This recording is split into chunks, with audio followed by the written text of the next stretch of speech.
This video is brought to you by Brilliant.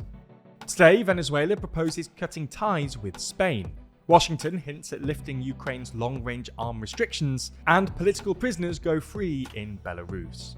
From TLDR News, this is your daily briefing for Thursday the 12th of September 2024. Venezuela is contemplating severing diplomatic ties with Spain, following a vote in the Spanish Congress this week that calls on Sanchez's government to recognize Venezuela's opposition leader, who contested the incumbent Nicolas Maduro in the recent presidential elections as the nation's president-elect.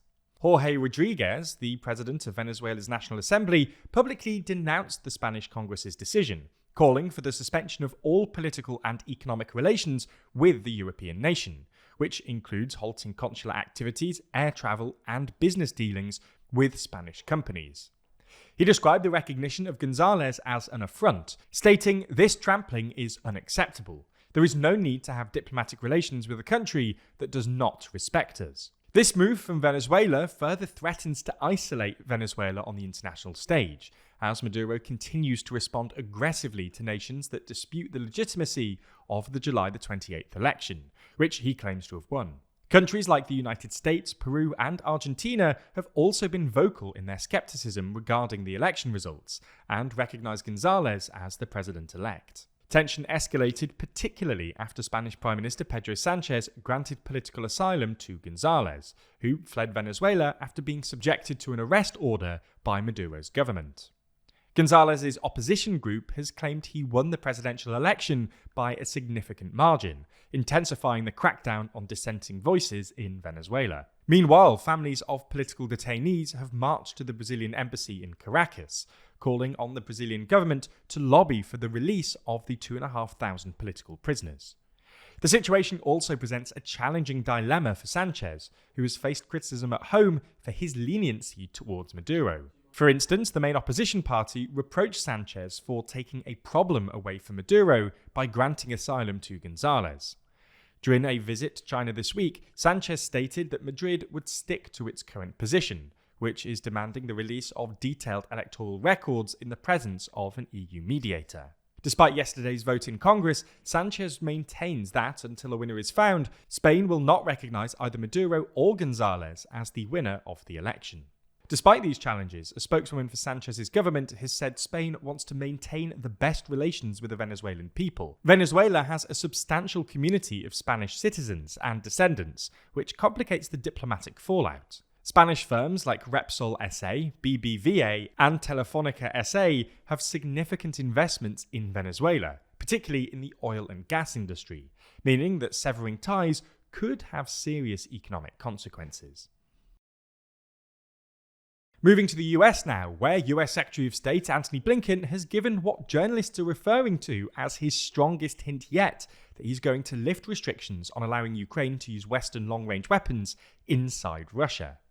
It's understood that a decision has already been made behind closed doors, and that this could be announced during a meeting of US President Joe Biden and UK Prime Minister Keir Starmer in Washington, D.C. on Friday. Blinken was speaking at an event in Kyiv alongside UK Foreign Secretary David Lammy and Ukrainian President Volodymyr Zelensky, where he stated that the US had been willing to adapt its policy on Ukraine from day one, and that they would continue to do so.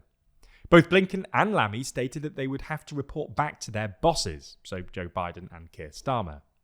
The reported decision comes on the back of the news that Iran has dispatched ballistic missiles to Moscow, something Lammy has described as a significant and dangerous escalation.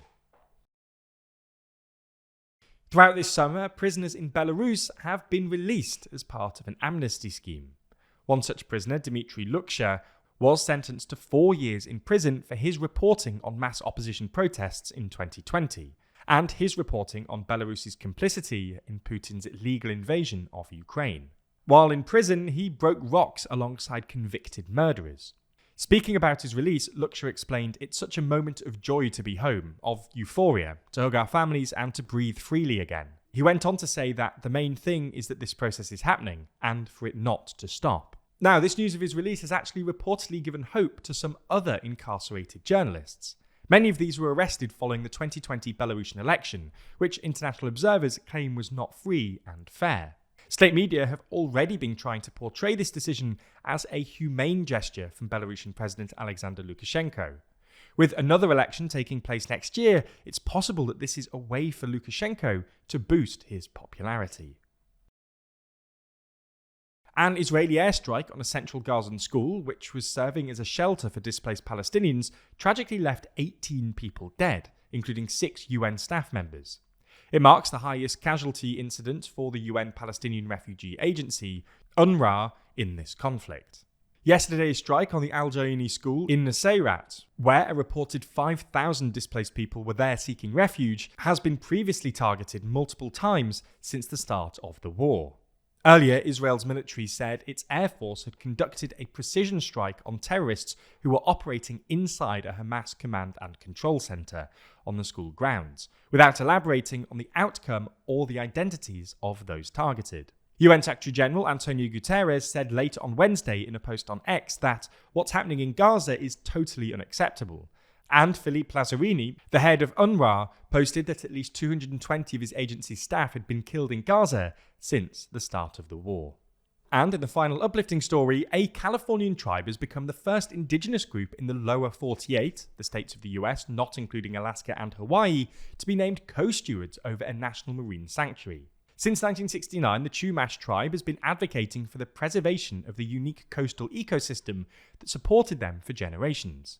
Since 2015, tribal leaders have been trying to get the National Oceanic and Atmospheric Administration, or NOAA, to designate it a marine sanctuary.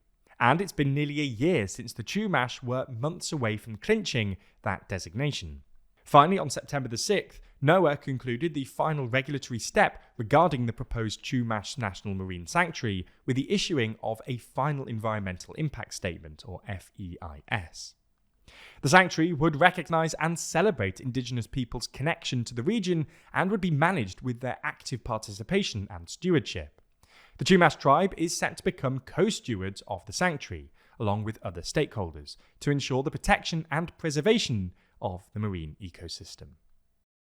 With issues like these, it's often hard to come to the right conclusions. So if you want to improve your decision making, you'll want to check out Brilliant. Brilliant is where you learn by doing, with thousands of interactive lessons in maths, data analysis, programming, and AI. For instance, there's the Scientific Thinking course, which takes you on an interactive tour of our physical world. You'll engage with key scientific principles and theories, from simple machines like gears and pulleys to Einstein's special theory of relativity. It's not just a bunch of lectures either, with hands-on lessons that have you comparing circuits to understand voltage and current, playing snooker to learn the rules of collision, planning your itinerary for an intergalactic music festival on a space-time diagram, and more. That way you'll build your natural intuition while gaining deep knowledge of scientific principles. Find out more and to try everything Brilliant has to offer for free for a full 30 days, visit brilliant.org/TLDR. or click the link in the description. You'll also get 20% off an annual premium subscription. Thanks for your support, and thanks to Brilliant for sponsoring this video.